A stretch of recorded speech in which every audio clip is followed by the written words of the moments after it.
Hey, this is Heidi Dawson. If you love all things health and wellness and style of any kind, hang out here with me each week. I'm obsessed with never-ending improvement, and it's all in an effort to help each one of us live a wildly successful lifestyle.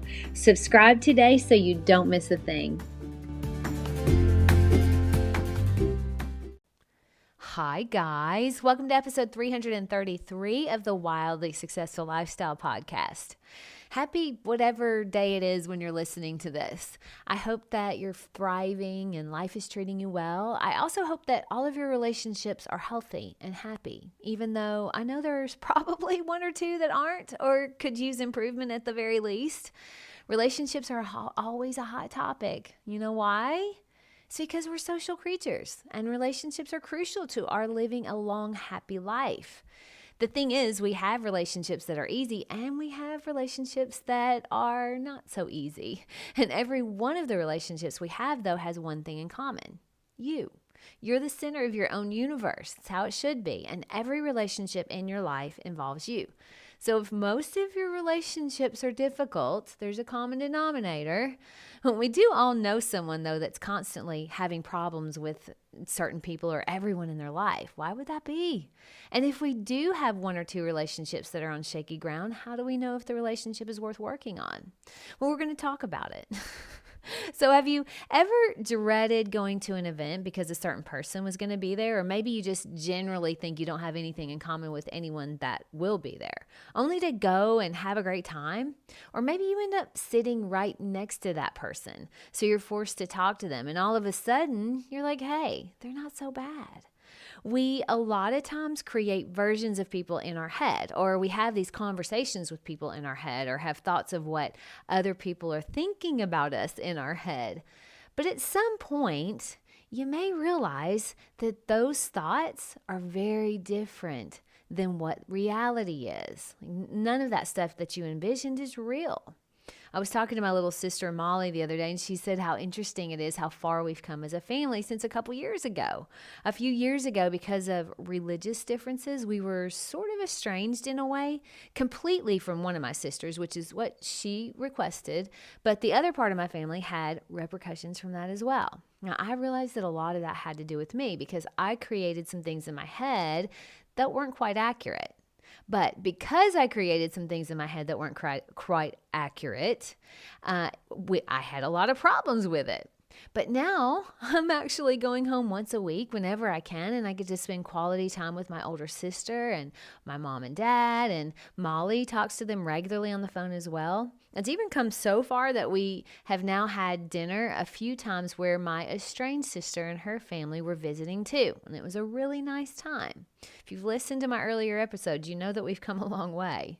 I commented to Molly how we used to have conversations where we'd be so frustrated and mad at things that we perceived them doing. But then when we would get together, it would be so fun and so easy and just a great time. I told her, I said, you know what that means, right? And she said, no, what? It means that we were creating a lot of the conflict up in our heads, when reality was that we do have some differences, but we love and enjoy each other even though we do have those differences.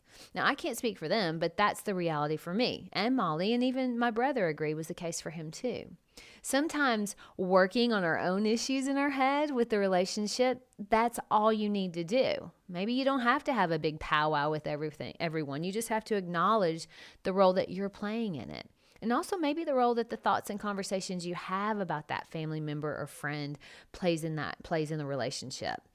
Our family, we've come a long way. Now, it's not perfect. No family is. But you see, we all do this. We create conflict in our head and scenarios in our head that simply aren't real. I mean, we do it with friends, coworkers, acquaintances, even our family, especially our family. A lot of times, the conflict comes from what you're thinking they're thinking about you, and they may not be thinking that at all. We create all this stuff in our head that's not real in an effort to rationalize our feelings or to rationalize staying away from them. And then we wonder why the relationship isn't great and why we've become so resentful. So many times it's because of the way that we're thinking about that person, or we're thinking about what we think that person or those people are thinking about us. And the longer this goes on, the worse it tends to get. Now, this is taking a lot of mindset work on my part because I had all of these thoughts, which were really the reason that I felt hurt. And there was some victim mindset in there as well. And from that place of feeling hurt and like a victim, I just retreated. I retreated and I ruminated. No, when we ruminate, we tend to make things worse than they are ever. That's what ruminating does. And when you retreat, you isolate. And both of those cause more problems. And if left unchecked, they cause really, really big problems because one affects our mental health and the other affects our social connections. In the book I've been reading this week by Dr. Attia, it's called Outlive. It was just out last week, so I've been really enjoying it. I'll put it in the show notes. But he says social connection and mental health are on the list of 6 main things we have to have in order to live a long, healthy life. We cannot neglect that part of our life. In that book, he says that the 6 things that help you have a healthier, longer life are sleep, exercise, nutrition, mental health, supplements, and that does include pharmaceuticals, and social connection. All play a really big role in our longevity and health span. Now, I didn't know this, but someone who is isolated will live less long than someone who smokes even. That's how important social connection is. I was beyond shocked to read that. So having strong, healthy relationships is vital to a healthy life. And a big part of that relationship is how we think about them. A lot of times we have a relationship with people in our head, and that relationship we have in our head will affect how you treat that person, which affects how they treat you. Like it or not, we're vibrational beings. Our thoughts about other people play a pretty strong role in how we view them and vice versa. But it's so often not accurate. So for example, a guy sees this beautiful girl and just falls in love with her just by seeing her. And he creates this idea of her in his head for a while before he even talks to her. But once they meet and they go out on a date, it's possible that she's only beautiful on the outside, even though he thought she was perfect. Now, women can do the same thing. They might be attracted to the most successful, most dominant male. But when she gets to know him, it's possible he's not everything she imagined in her head. This happens all the time with all different scenarios. We can be very wrong about other people because of our preconceived ideas. And those preconceived ideas, they come from our worldview and our self-perception as well. There was a man in the gym, this just happened recently, he had tattoos all over his body, including his neck and his face. And I asked my trainer, Kevin, I said, do you think that he's been in jail? He laughed and he said, that guy's actually a big teddy bear on the inside. He has those tattoos to keep people away to protect himself.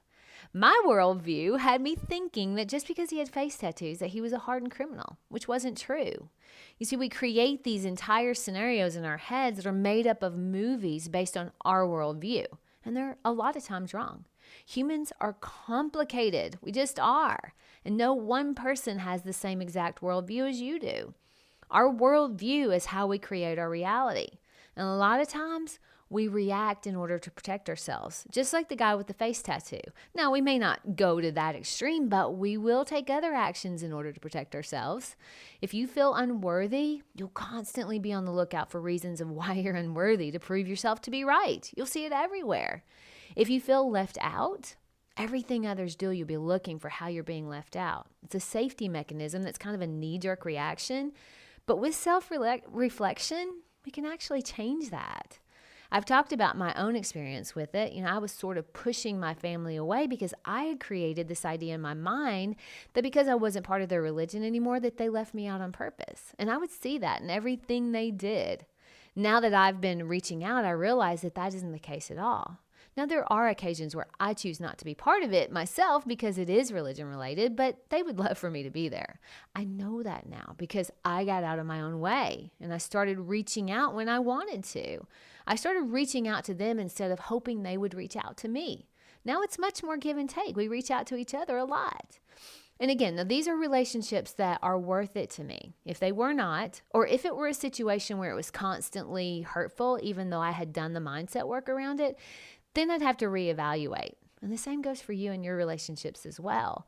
But that isn't the case with my family. When you let go of your preconceived ideas and give people a chance to show you who they are, you may find that the idea in your head was incorrect. But that does take self-reflection in order to do it. I had to be real with myself about my role in my relationships. Social connection is a beautiful, natural part of our human experience, and it isn't going to always be rainbows and butterflies. A lot of times it's going to take work. Relationships generally do not thrive on their own. We have to work on them. We have to cultivate them, and we have to forgive and be forgiven. People hurt us, and sometimes we hurt them as well. Not always intentional, and sometimes you don't even realize that you've hurt someone or that they've hurt you. I firmly believe that the reason our family is doing well is because we're working on it, and we continue to work on it because it's worth it. We value the connection and we love each other.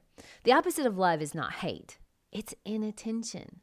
So if there is a relationship that's constantly on your mind, it may be one that you subconsciously are wanting to improve. Maybe you wish it were better, or maybe you're estranged and don't want to be. My advice would be to first evaluate the relationship you have with that person in your head. If you can fix it in your head first, it'll go a long way to fixing it when you're in person. I know because I've done that. I could easily be completely estranged from my family, but I'm not because I'm willing to put in the work and they are too.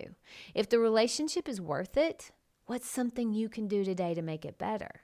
Is it a phone call, an apology, maybe a letter or a card? That's still a thing, and it's such a nice surprise to get one in the mail. Or maybe it's just simply working on the relationship in your head, where instead of focusing on the things that that person did wrong or the things that they did to upset you, maybe acknowledge your role.